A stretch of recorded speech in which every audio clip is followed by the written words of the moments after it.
আসসালামু আলাইকুম। নাজনীন আহমেদ স্বাগত জানাচ্ছে এনটিভির মধ্যরাতের খবরে। ক্রাউন সিমেন্ট শিরোনাম দেখছিলেন, এবারে পুরো খবর। বিমস্টেক শীর্ষ সম্মেলনে যোগ দিতে বৃহস্পতিবার থাইল্যান্ড যাচ্ছেন প্রধান উপদেষ্টা ডক্টর মোহাম্মদ ইউনূস।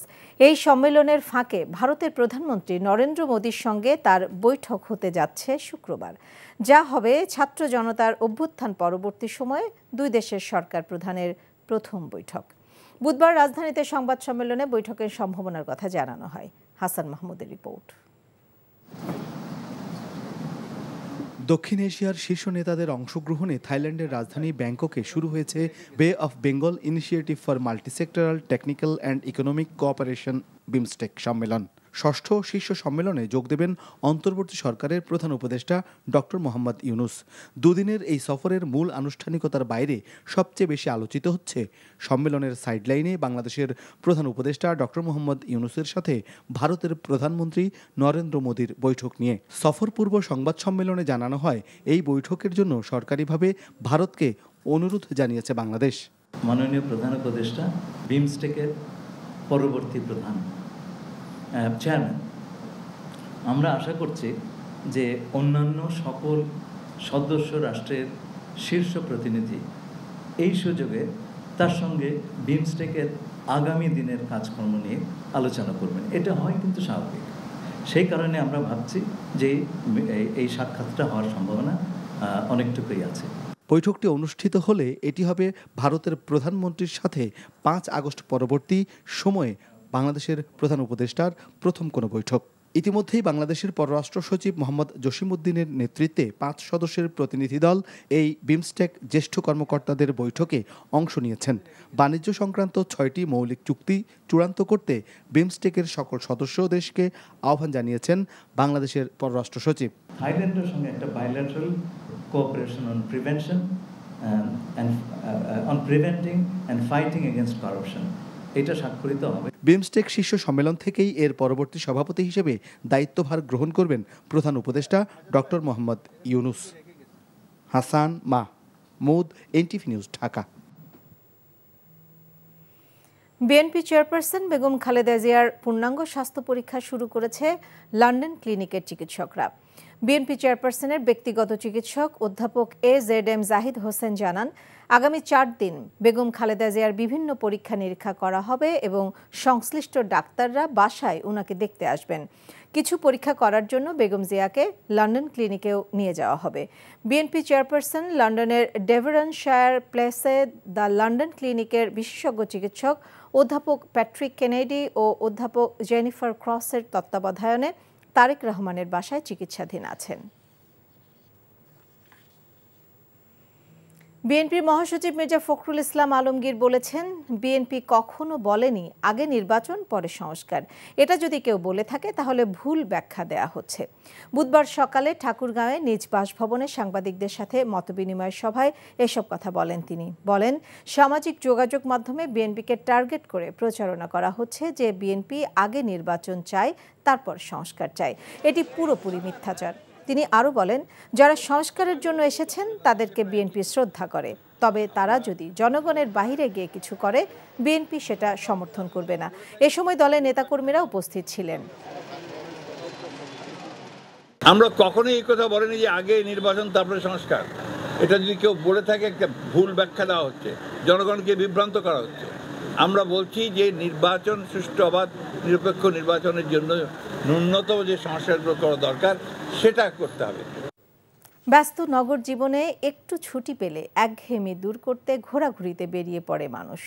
আর ছুটি যদি হয় ঈদের, তাতে আনন্দ বেড়ে যায় বহুগুণ। তাই চিড়িয়াখানা সহ রাজধানীর বিনোদন কেন্দ্রে ছিল দর্শনার্থীদের উপচে পড়া ভিড়।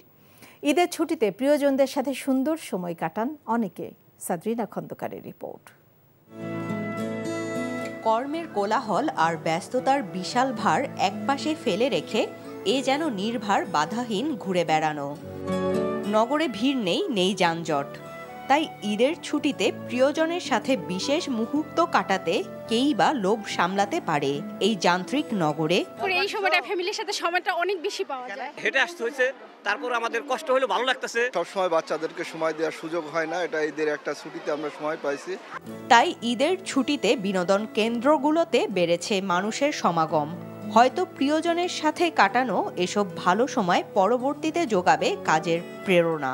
আনন্দের বড় জিনিস, কারণ বছরের একটা দিন তো আমরা ঘুরে করি। নারায়ণগঞ্জ থেকে আসছি, আল্লাহর রহমতে ভালো লাগতেছে, বাচ্চারাও অনেক স্যাটিসফাই। আইসা এখানে ঘুরতে এসেছি, আমার অনেক ভালো লাগছে। ঈদের ছুটিতে মিরপুরের জাতীয় চিড়িয়াখানা যেন লোকে লোকারণ্য। শিশুদের জন্য বনের পশুকে সামনে থেকে দেখার এই সুযোগ হাতছাড়া করতে চাননি অভিভাবকরা। মানুষের ভিড় সামলাতে রীতিমতো হিমশিম খেতে হয়েছে কর্তৃপক্ষকে। ঢাকা সিটিতে দেখা গেছে যে মোটামুটি যাওয়ার মতো চিড়িয়াখানাটাই একটা অন্যরকম একটা জায়গা। বাঘ দেখবো, হরিণ দেখবো, অনেক কিছু দেখবো। ঢাকার বিনোদন কেন্দ্রগুলোতে এত দর্শনার্থীর উপস্থিতি নিয়ে ভবিষ্যতে নতুন পরিকল্পনা নেওয়ার আহ্বান দর্শনার্থীদের। যানজটের নগরীতে ঈদ উপলক্ষ নিয়ে এসেছে অনেকটা স্বস্তি। শুধু তাই নয়, কর্মব্যস্ত মানুষও কর্মের বিরতিতে পেয়েছেন স্বজনকে সময় দেওয়ার ফুরসত। পরিবারকে সময় দেওয়ার এই সুযোগগুলো বারবার রঙিন হয়ে ফিরে আসবে, এমনই প্রত্যাশা সবার। সাদরিনা খন্দকার, এনটিভি নিউজ, ঢাকা। ঈদের টানা ছুটিতে পর্যটকের ঢল নেমেছে সমুদ্র সৈকত সহ দেশের বিভিন্ন পর্যটন স্পটগুলোতে।